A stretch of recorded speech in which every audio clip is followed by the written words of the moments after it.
딸이 2명 있으면 200점, 딸 둘에 아들 하나 있으면 300점이라고 누가 그러더라고요. 아들 하나 있으면 마이너스 100점, 셋 있으면 목매달이라고 얘기하더라고요. 예, 그것은 이제 우리가 일반적으로 얘기하는 그런 자녀들에 대한 이야기일 겁니다. 근데 이때 당시에는 아들이 너무너무나 중요했어요. 왜냐하면 이 아들은 일단 군사력이었습니다. 고대 사회는 걸핏하면 전쟁을 일으켰습니다. 그래서 남자들은 전쟁에 끌려가서 죽기도 하고 전쟁을 치러야 했습니다. 그런 상황에서 아들을 본다면 어떨까요? 아들을 본다면 이 사람은 쓸모없는 사람이 됩니다. 군사력도 안 되고. 그리고 이제 전쟁이 나라와 나라만 일어나는 것이 아니라 가족 간의 전쟁, 그리고 이 마을과 마을과의 전쟁. 그래서 아들이 많은 쪽이 이깁니다. 그래서 고대 사회는 이 경찰들이 없잖아요. 자기를 지킬 수 있는 건 누구뿐이 없어요? 자기들뿐이 없어요. 그러니까 아들들이 특별히 많아야 이것이 부예요. 지금은 돈이 많아야 부잖아요. 이때는 자식이 많아야 부고요. 자식들이 죄송합니다.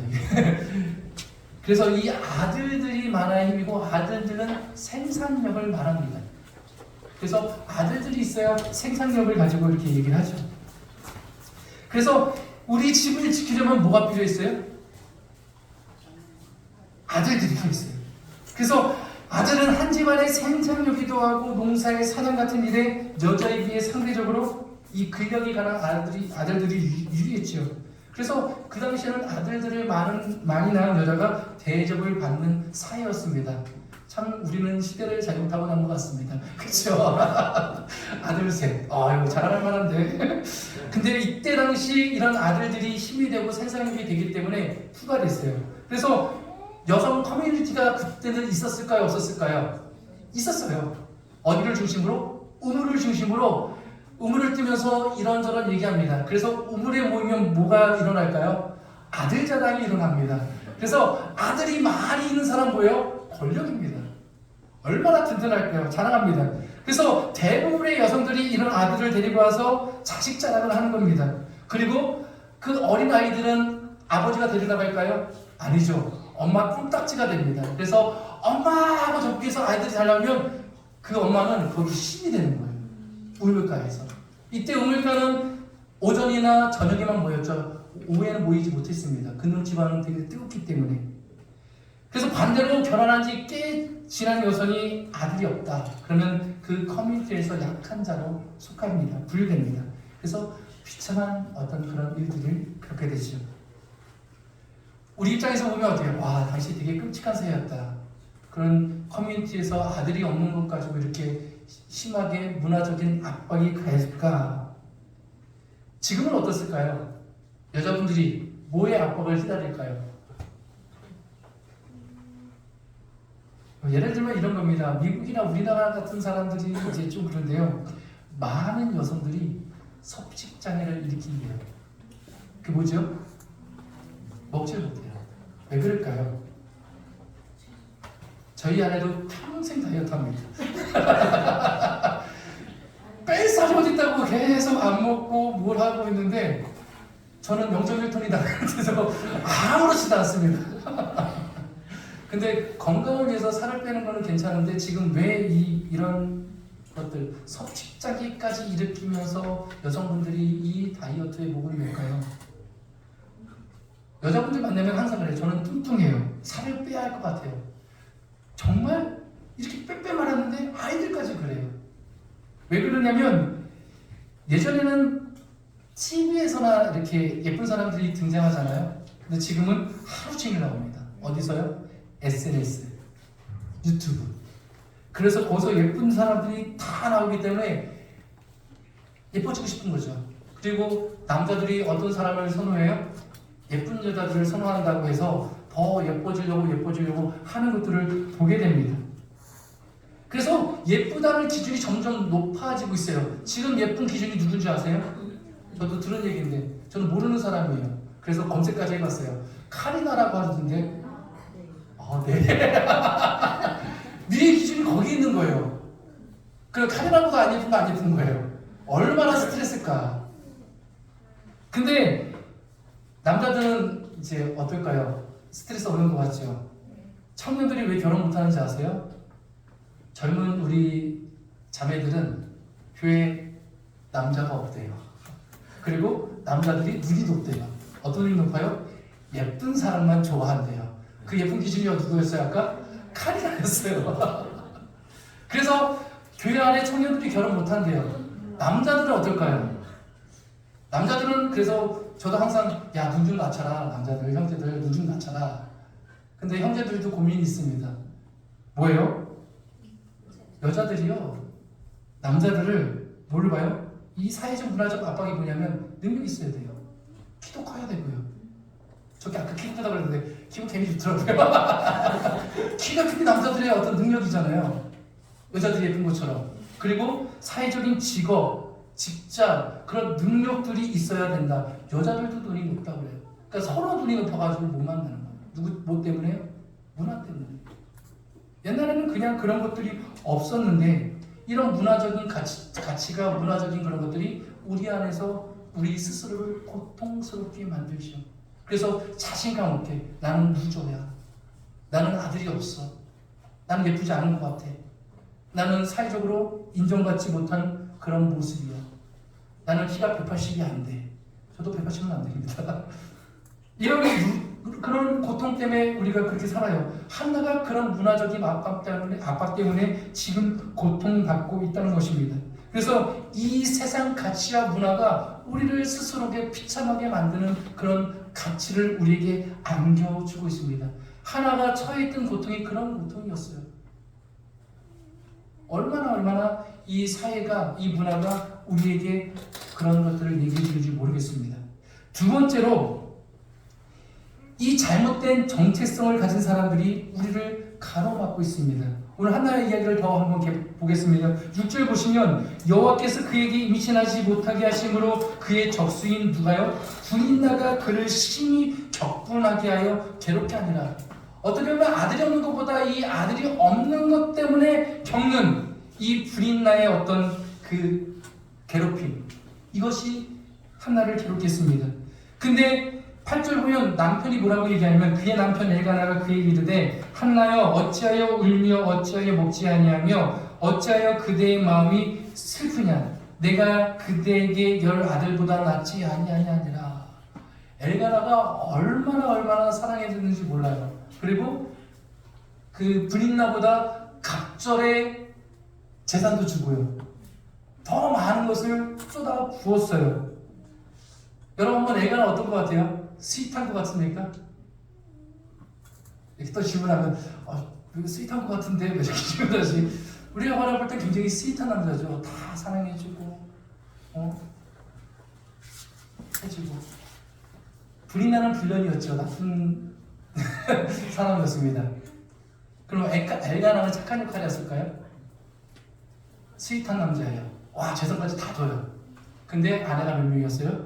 둘이었어요. 스윗한가요? 이것을 통해 우리에게 그러면 한나에게는 두 가지 목소리가 들립니다. 분인나가 하는 말입니다. 너는 아들이 없잖아. 너는 능력이 없잖아. 너는 루저야. 그리고 남편 엘가나의 목소리입니다. 너무 괴로워하지 마. 너무 고통스러워하지 마. 내가 너를 사랑하잖아. 그러니까 괜찮아. 너는 가치 있는 존재야. 너는 루저가 아니야. 이 목소리가 있습니다. 그래서 우리는 한편 남편이 다정하고 따뜻한 사람인 것처럼 보이지만 다른 아내가 있는 여자가 있는 남편이 그에게 봤자 소용없는 거죠. 그때부터 하나는 만약에 이렇다고 한번 생각해 보세요. 엘가나의 그 위로를 받아가지고 엘가나가 남편이로 그래 나는 루저가 아니야. 남편이 나를 사랑하잖아. 그리고 남편이 나에게 모든 재산을 다 더 많이 줬잖아. 그래서 나는 루저가 아니야. 그러면 그 엘가나의 말을 듣고 이 한나가 그 말을 수용했다면 이 한나는 분인나와 같은 똑같이 됐을 겁니다. 뭐냐면 한나도 분인나를 향해서 이렇게 얘기할 겁니다. 너는 아들만이지 나는 남편이 얼마나 나를 사랑하는데 그리고 내가 재산이 너보다 더 많지 않냐? 내가 루저가 아니라 너가 루저야. 똑같이 대할 수 있었을 겁니다. 너는 애를 낳는 기계지. 봐, 나의 남편과 나는 매일 밤마다 스윗하게 와인 한잔 할 수 있는 그런 여자야 라고 그렇게 생각할 수 있었을 것입니다. 분인나는 아들을 자기 삶의 의미와 정체성으로 삼았죠. 그러니까 분인나와 그때 당시의 모든 여자들은 어때요? 이 아들이 권력이고 왕이었어요. 그래서 분인나에게 있어서는, 이 분인나와 같은 사람들에게 있어서는 왕이 누구였냐면 자기 아들이었습니다. 아들이 자신의 모든 것을 통제하고 다스리죠. 그래서 분인나에게 왕은 아들이었습니다. 근데 만약에 한나가 이 엘가나의 말을 듣고 그것을 받아들이면 그 무슨 말이죠? 엘가나가 이 한나의 왕이 될 가능성이 있었던 것입니다. 내가 널 사랑하잖아. 분인나보다 내가 재산을 2배 더 줬잖아. 엘가나는 나한테 이렇게 얘기하는 게 어떤 의미냐면, 이 엘가나가 한나에게 이렇게 얘기하는 겁니다. 내가 왕이야. 나를 섬기면 돼. 내가 너를 돌봐줄 거잖아. 나 때문에 너가 행복할 수 있어 라고 얘기해 주는 겁니다. 물론 엘가나가 나쁜 의도로 얘기했다고 보진 않습니다. 어떤 사랑하니까 그런 말을 했습니다. 근데 사랑하지만 그 고통을 모르는 거죠.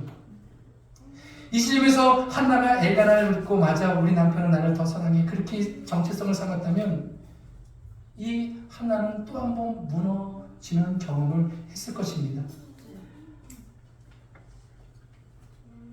여러분은 어떻습니까? 여러분은 여러분의 가치와 여러분의 자랑이 어떤 건지 한번 생각해 보셨으면 좋겠습니다. 그리고 지금 내가 내 삶의 왕이 무엇이고 내 자랑거리가 무엇인가?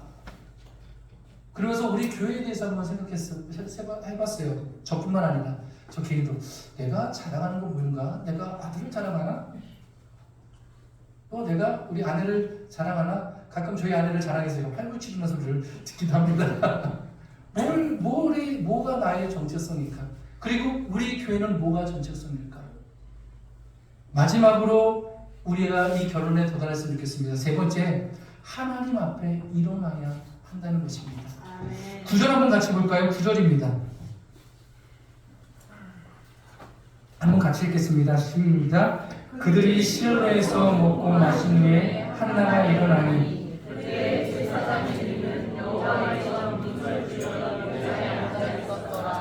아멘. 한나는 엘가나에게는 물론 이 분인나에게도 아무런 대꾸를 하지 않는 모습을 봅니다. 그런 장면이 안 나오죠. 성경에는 분인나에게 그 다음에 엘가나에게 아무런 반응을 보이지 않습니다. 이 말은 뭐냐면 두 사람이 말해주는 거에 대해서 참 평안을 못 느끼는 거죠. 그리고 따르지 않겠다고 결단하는 그런 모습입니다. 지금 실로는 성막이 있고 예배드릴 수 있는 장소가 있는 곳이에요. 성경은 그들이 거기서 먹고 마신 후에 한나가 어땠다고요? 일어났다라고 표현하고 있는데요.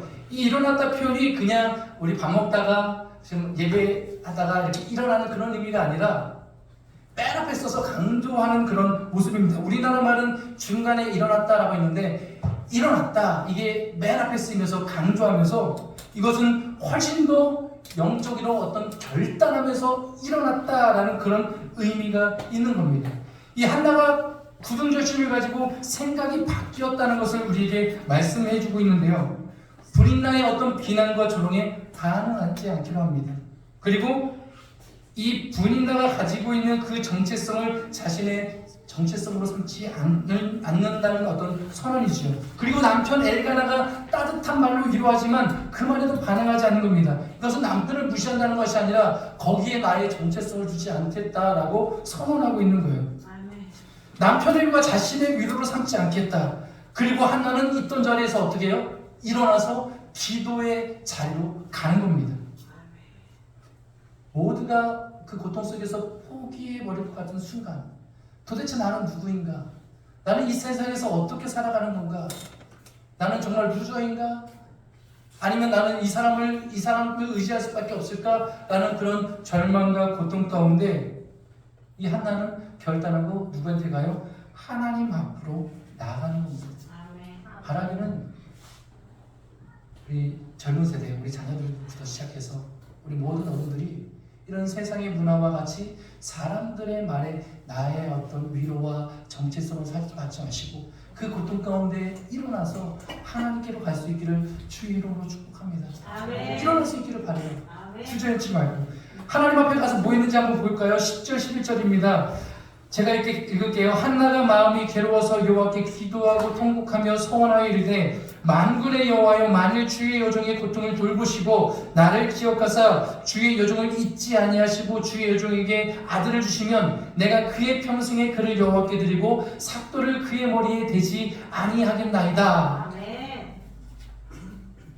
무슨 말입니까? 나는 아들이 필요합니다. 아들을 내게 주세요.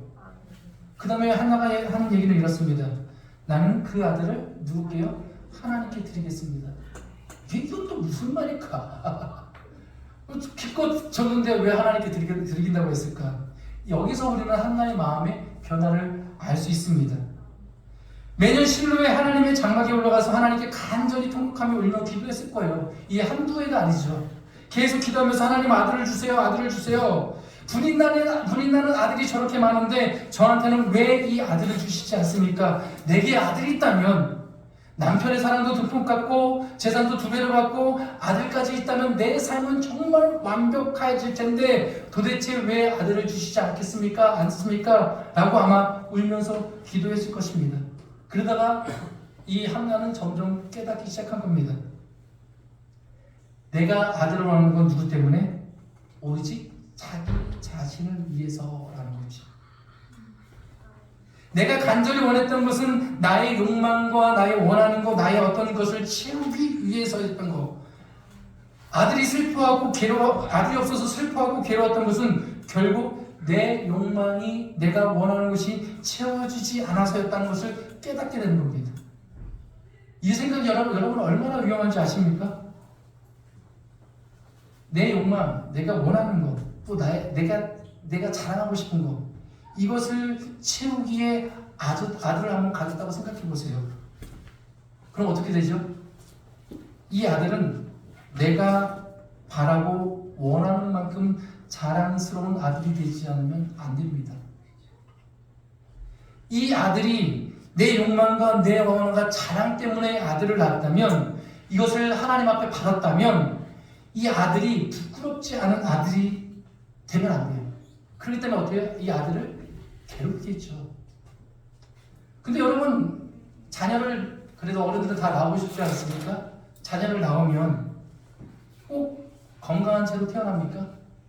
아니죠. 아들이 힘센 아들이 다 태어날까요? 아닙니다. 그 아들들이 공부를 다 잘할까요? 아니라는 거예요. 그렇지 않을 수도 있어요. 근데 처음에 아들을 가진 것만으로 너무 기뻤어요. 이제 하나님이 나의 소원을 들어주셨구나. 근데 그 기쁨은 금방 실망으로 바뀌어버릴 겁니다. 왜요? 아들을 사랑해서 아들을 가지고 싶었던 것이 아니라 나를 사랑해서 내가 원하는 방식으로 아들을 가지고 싶었던 것입니다. 아들뿐만 아닙니까? 여러분 직업을 왜 갖고 싶으세요? 애인을 왜 만들고 싶으세요? 나의 욕망과 나의 원하는 것들을 채우기 원해서요. 가정을 왜 갖고 싶으세요? 한번 여러분 곰곰이 생각해 보시기 바랍니다. 고대 사회에서 아들을 낳으면 모두가 기뻐했습니다. 근데 그 고대 사회에서 아들이 장애인이잖아요. 그럼 보통 어떻게 할까요? 죽여버립니다. 쓸모없는 아들이기 때문에. 누구를 위해서 낳기 때문에? 자기를 위해서 낳기 때문에. 그때 당시는 그것이 죄가 아니었습니다. 당시 문화에서 장애는 쓸모없는 존재로 여겼으니까 당시의 그 사람들이 자녀를 그렇게 원했던 것은 자녀를 위해서가 아니라 자기의 욕망을 채우기 위해서 자녀를 낳았기 때문에 거침없이 그런 자녀들은 죽여버렸던 겁니다. 웃기지 않습니까? 이 모든 것 오늘날에도 우리에게 적용될 수 있습니다. 여러분, 우리도 뭔가를 원하지 않습니까? 우리 가운데 그걸 주어지지 않아서 하나님께 화가 나는 분도 있을 것입니다. 하나님, 내가 그렇게 하나님 앞에 매달리고 하나님이 사랑하는 존재라는데 내가 원하는 것을 왜 이렇게 주시지 않습니까? 그러면서 어떤 분은 하나님을 떠나기도 합니다. 그리고 하나님께 화가 나 있는 분도 있을 것입니다. 근데 그것을 원하는 이유가 무엇입니까? 그것을 왜 하나님께서 안 주실까요? 도대체 그것을 갖고 싶은 것이 무엇인지, 하나님께서 그걸 주시면 정말 내가 행복해지고 그동안 품었던 모든 불평이 사라질까요? 아시잖아요. 아닙니다. 여러분이 지금 굉장히 원하는 거 있잖아요. 그것이 여러분에게 주어져도 그때뿐입니다. 불평이 사라지지 않습니다. 그리고 내가 지금은 이건 가졌지만 내가 가지지 못한 것을 가지고 또 그 사람들을 보면서 열등감을 느낍니다. 정말 그 직장을 가지고 싶었어요. 그 직장을 내가 원하고 욕망하는 거였어요. 근데 가졌지만 또 이것 때문에 내가 나를 위해서 직장을 가졌지만 직장에 다니면서 뭐 할까요? 뭐 키가 작은 거 그런 것 때문에 계속 열등감에 시달리는 거예요. 참 자유가 없는 거예요. 내가 원하는 것을 성취했다고 그것이 우리를 평안하게 만들고 그것을 우리를 기쁘게 하지 않는다는 거죠. 계속 그런 삶의 방식으로 패턴으로 살아간다면 우리 안에는 뭐만 쌓여요? 계속 열등감과 불만만 쌓인다는 것입니다. 그리고 반대로 내가 원하는 것을 얻었어요. 내가 이것을 얻었는데 다른 사람들은 없어요. 그럼 뭐예요? 우울감이 생기는 거예요. 그리고 분나처럼 너는 아들이 없어 그러면서 비난하고 비판할 것입니다. 한나가 만약에 그런 그 엘가나의 사랑을 자신의 정체성으로 삼았다면 너는 아들을 가지고 있지만 나는 남편의 사랑을 가지고 있어. 너는 예쁘지만 너는 돈이 없잖아. 나는 돈을 가지고 있어. 이런 식으로 상대방을 깔보게 될 거라는 것입니다. 그러면 우리는 어떻게 해요? 계속해서 비참한 자리로 내려갈 수밖에 없는 겁니다. 시대의 문화 속에 고통받던 한나. 여러분 우리도 그런 것 때문에 고통받지 않습니까? 열등감, 우월감, 비교, 비난, 비판 그런 것들 때문에 우리가 있습니다.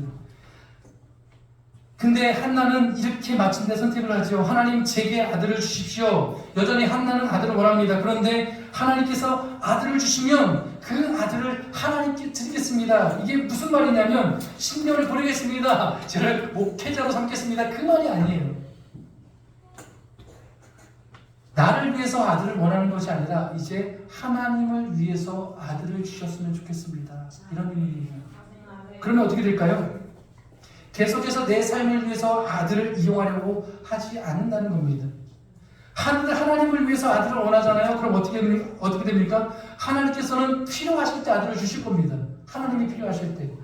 내가 필요할 때가 아니라 하나님께서 아들을 주시면 내가 하나님께 드리겠습니다. 이 하나님의 아들입니다. 그러면 하나님께서 필요하지 않으면 안 줄 수도 있어요.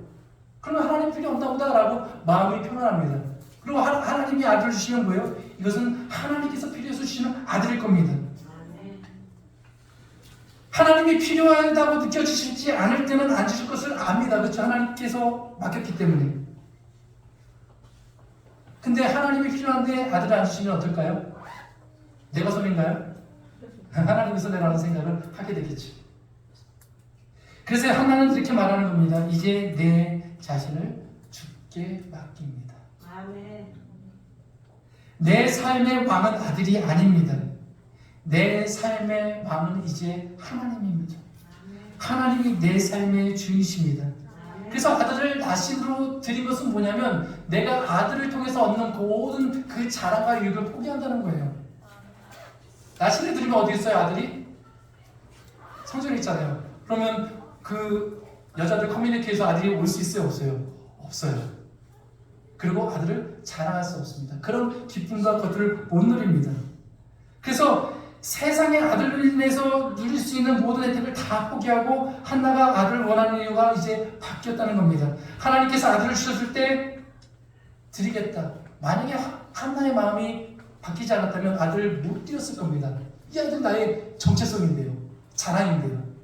근데 이것이 이제 하나님께 모든 것들을 맡기고 하나님이 내 삶의 진짜 주인이 됐기 때문에 아들이 그렇게 그 삶에 영향을 미치지 않는 거예요. 그 이후에 한나는 그 일들의 복을 받았지만 그것 때문에 한나가 좌지우지되거나 그것 때문에 교만하거나 그것 때문에 나락에 빠지지 않았습니다. 왜 그랬을까요? 그 삶의 중심은 누구 때문에? 하나님께 있습니다. 우리가 전체 이야기를 다 살펴볼 수는 없지만 선하고 난 다음에 한나의 마음은 마침내 평안을 얻는 것을 보게 됩니다. 사무엘상 1장 17절 보면 이렇게 얘기합니다. 엘리가 대답하여 이르되 평안히 가라. 이스라엘 하나님이 내가 기도하여 구한 것을 허락하시기를 원하노라. 이르되 당신의 여종이 당신께 은혜를 입기를 원하나이다 하고 가서 먹고 얼굴에 다시는 근심 빛이 없더라. 아멘. 임신을 했나요? 하나님이 아들을 주셨나요? 아니죠. 임신을 한 상태가 아니었습니다. 근데 이제는 하나는 편안해졌습니다. 이 아들이 자기의 정체성이 아니라 하나님이 자기의 정체성이었어요. 그러니까 자유로워진 거예요. 하나님이 원하시면 아들을 주실 것이고 하나님이 필요하다면 이것을 주실 것이고 나는 지금 하나님이 필요한 것이 아니기 때문에 지금 있는 이 모습이 그냥 나는 가장 하나님 때문에 행복한 겁니다. 어차피 하나님은 아들을 하나님께 바쳤기 때문에 하나님께서 하나님이 원하시는 대로 주실 것입니다. 하나는 자기의 삶의 주인이 자기가 아니고 하나님이시라고 고백하면서 기도한 거죠.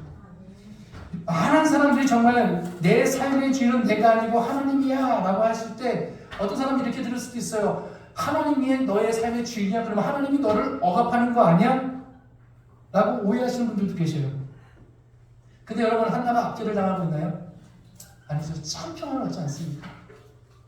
여러분 하나님께 여러분 인생을 맡기고 하나님이 우리 왕 되시면 하나님의 율법과 그것들을 우리를 억압하는 것이 아니라 그렇게 살아가야 우리가 행복한 것을 우리에게 말씀해 주시는 겁니다. 아멘. 그래서 하나님이 우리의 주인이라면 우리는 이 모든 것에서 자유와 평안을 얻습니다. 모든 것으로부터. 그래서 그것으로부터 자유를 얻는 길은 딱 하나뿐이 없습니다. 내 삶의 주인이 나도 아니고 다른 사람도 아니고 오직 누구예요? 예수님이십니다. 아멘. 내가 내 미래를 통제하려고 했던 또 내 삶의 한때는 내가 왕이었던 내가 이 욕망과 이것들을 얻으면 행복할 것이다. 조바심과 두려움 속에 가득했지만 이 한나는 이제 일어서서 하나님께 나갑니다. 내가 원하는 것을 얻지 못하면 어떡하지? 내가 가지고 있는 것을 잃어버리면 어떡하지? 하는 생각에 늘 두려웠고 식사도 제대로 하지 못했지만 늘 근심이 가득했지만 이제 그는 평안해졌습니다. 이것들을 증명하는 예화가 하나 있는데요. 이 예화를 설명하고 오늘 말씀을 마치려고 합니다. 이 키켈러 목사님의 어떤 간증인데요. 이 셀리라는 여성을 이제 알게 됩니다. 굉장히 이제 객관적으로 누구나 봤을 때 정말 외모적으로 아름다운 여성이었다고 합니다. 근데 어렸을 때부터 부모님으로부터 학대를 받았어요. 그러니까 이 남자에 대한 의존도가 굉장히 높았던 여성입니다. 남자들이 자신을 사랑해 준 것 안에서만 참된 안식을 찾을 수 있었던 겁니다. 근데 남자들이 이 켈리를 진심으로 사랑해 주지 못했던 것 같아요. 이용한 겁니다. 셀리의 그 여자의 몸을 원했지만 정말 진심으로 사랑해 주지 못해서 이 여자는 계속 사귀다가 버림당하고 사귀다가 버림당하고 반복했습니다. 그렇지만 남자가 끊이지 않죠. 예쁘기 때문에. 계속 남자 때문에 하는데 이 남자들 중에는 폭력적인 사람도 있고 굉장히 나쁜 사람도 많았고 이런 것들 때문에 이 셀리는 점점 심각해지는 거죠. 삶이 아주 비참했어요. 근데 이 셀리가 팀켈러 목사님이 목회하고 있던 그 리드머 교회에 출석하게 됩니다. 거기서 복음을 듣고 자기를 영원히 사랑해 주시는 그 진짜 남편인 예수님을 만나게 됩니다. 그래서 새롭게 삶을 세워나가려고 이제 희망을 가지고 소망을 가지고 살아갑니다. 그리고 상담사를 만났는데요. 상담사에게 자기의 과거 얘기를 쭉 해주셨더니 상담사가 이런 조언을 해줬다고 합니다. 당신은 너무 오랫동안 당신의 삶의 정체성과 가치를 남자들에게 의존해 왔어요. 이제 남자들을 통해서 삶의 정체성과 가치를 세우는 것을 멈춰야 합니다. 좋은 조언이었어요. 그러니까 이제 더 이상 남자들에게 의존하지 마시고 이제부터 직업을 가지고 직업을 열심히 수행하세요. 그 직업과 성경에 의지하세요. 당신의 커리어를 통해 당신의 정체성을 세우세요. 이 팀켈러 목사님이 이제 이것을 듣고 취업을 해서 경제적으로 자유롭고 경제적으로 독립하는 건 이해가 되지만 취직하고 경제적으로 독립해서 자존감을 찾으라는 그 상담사의 말은 동의할 수 없었다고. 셀리는 어떻게 보면 경제적인 돈이 필요해서 경제활동을 하고 직업을 갖는 것은 나쁜 일은 아닙니다. 거기는 돈도 동의했지만 그런 식으로 직업을 통해서 자기의 어떤 자존감을 찾으라는 권면을 동의할 수 없었죠. 근데 이 셀리가 대단합니다. 전형적인 우상을 버리고 남성의 전형적인 우상을 가지고 있었는데 그것을 버리고 이제 직업이라는 그런 우상을 가져야 됩니까? 자신은 자존감을 남자를 의존하고 싶었는데 그런 의존감 때문에 자칫 망가졌는데 다시는 내가 남자를 의존하고 싶지도 않고 마찬가지로 직업과 성공에도 의존하고 싶지 않습니다. 제가 원하는 것은 참 자유입니다. 그래서 이 셀리는 남자가 자신에게 관심을 보일 때면 속으로 이렇게 생각했답니다. 당신은 훌륭한 남자일 수도 있습니다. 그리고 내 남편도 될지 모릅니다. 그러나 당신은 내 삶의 내 생명이 될 수 없습니다. 예수님만이 내 생명이기 때문에 이런 영적인 훈련들을 계속 사람을 만나면서 한 겁니다. 그래서 셀리는 그 뒤에 선을 딱 그어서 현명한 선택을 내릴 수 있었고 남자를 이용해서 자아상을 살리는 것이 아니고 또 직업을 이용해서 자아상을 살리는 것이 아니라 남자와 직업을 그냥 그 자체로 사랑할 수 있는 그런 사람이 되었다고 합니다. 무슨 말인지 이해가 되십니까? 셀리가 억압돼 보입니까? 얼마나 자유롭습니까? 돈 앞에, 직업 앞에, 그런 모든 사람들의 판단 앞에 자유롭고 자신을 판단할 수 있는 분이 오직 누구라고요? 예수님뿐이 없다고. 그 예수님이 우리의 생명이십니다. 우리 주인이시죠. 그래서 우리의 이 자존감, 정체성 이것을 어디에 두고 있는지 진짜 주인, 진짜 별점, 진짜 사랑하는 존재가 바로 하나님이시고 우리 예수님이심을 우리 삶에 정말 느꼈으면 좋겠습니다. 아멘. 그렇게 될 때 우리는 이 삶에서 해방될 줄 믿으시기 바랍니다. 아멘. 가끔 우리 교회들이 이제 복음을 증거한다, 전도를 한다, 그리고 복음을 전해야 된다, 우리 빛이다 얘기하지만 실질적으로 교회들이 예수님을 증거하나요? 뭘 자랑하는 것 같아요? 우리 교회 오면 키가 큰 목사님이 있다. 목사님이 말씀을 진짜 잘 전한다. 이거 복음입니까? 아니에요. 내 삶에 예수님이 어떻게 했고 내 삶의 주인이 누구다? 예수님을 전해야 되는데 우리 교회는 어떻다? 우리 교회는 200명 모여. 우리 교회 와봐. 그러니까 그렇게 할 수 있지만 그것이 진정한 복음 전도가 아니라는 겁니다. 우리 교회에서 뭐가 드러나야 돼요? 예수님이 드러나야 돼요. 예수님이 우리 공동체를 통해서 어떤 일을 하셨고 나의 개인에게 어떤 일을 하셨고 내 개인의 주인이 됐을 때 어떤 일들을 하나님께서 하셨는지 그것들이 드러나야 되는데 자꾸 우리는 우리 삶에서 뭐가 드러나요? 내가 기도했더니 뭐가 하나님께서 주셨다. 이거 왜 관심이 없는 거예요? 내 삶의 평안과 내 삶의 진짜 주인이 예수님이야. 예수님 믿어봐. 얼마나 행복한지 몰라. 너도 예수님이 필요해. 그리고 예수님을 자랑해야 되잖아요. 근데 우리는 꼭꼭 숨겨놓죠, 예수님을. 종교적인 얘기를 하면 안 될 것 같고. 바라기는 그런 모든 것에서 자유로웠으면 좋겠어요. 왜 자유롭지 못할까요? 내가 저 사람보다 좀 못 사는 것 같아. 괜히 예수님 얘기 꺼냈다가 니나 잘 살아 이럴까봐. 그럼 뭐에서 자유롭지 못한 거예요? 돈 앞에 자유롭지 못한 거예요. 저 사람 직장이 나보다 좋은 것 같아요. 이렇게 생각해서 저 사람한테 예수 전할 수 있어요? 못 전해요. 왜요? 야, 니가 하나님 못 받았으면 나보다 좋은 직업을 가져야지. 만년가장이야? 이런 얘기 뭐야 그러면? 나는 거기서 자유롭지 않은 겁니다. 예수님이 내 주인이 아니에요. 자꾸 이런 것들이 내 주인이 되는 겁니다. 바라기는 지금 그런 나의 주인이 무엇인지를 계속 내려놓을 수 있기를 주의 이름으로 축복합니다. 그래서 예수 안에서 진정한 참 자유를 얻으시고 여러분 안에 있는 진짜 생명이 예수님이고 그 생명이 여러분을 통해서 계속 나타나고 우리 교회를 통해서 그렇게 이 세상에 고통받고 이 세상 문화 가운데 아직도 이렇게 살아가는 사람들에게 진정한 참 생수이신 참 우리의 주인이신 예수님이 증거되고 전해줄 수 있기를 주의 이름으로 축복합니다. 아멘. 그래서 우리 일어나야 돼요. 어떻게 일어나야 돼요? 기도해야 됩니다. 아멘. 계속 집사님들이 우리 기도해야 됩니다. 그런 말 듣고 싶었어요. 그래서 이번 주 수요부터 상은 안 드릴 것 같지만 우리 기도했으면 좋겠어요. 저번에 우리 청년들, 차이팀들 일단은 좀 나와서 같이 기도하면서 시작했으면 좋겠습니다. 우리 교회 진짜 어렵습니다. 힘듭니다. 아는 사람들 정말 고통에 몸부림치면서 하나님 이거를 어떻게 해야 될까 혼자 고민하고 고군분투하는 분들 몇 분 계세요. 근데 그 고통이 그 한 사람의 고통이 아니라 우리 전체의 그 고통과 어려움이 돼서 하나님 우리가 이걸 의지하지 않고 하나님이 살아계심을 나타내는 그런 교회 되어야 되지 않겠습니까? 그것을 위해서 우리 같이 일어서서 그 모든 것들을 다 내려놓고 이제 일어서는 우리 생명비전 교회 모든 가족들 됐으면 좋겠습니다. 아멘. 새벽에는 제가 항상 문을 열어놓고 있어요.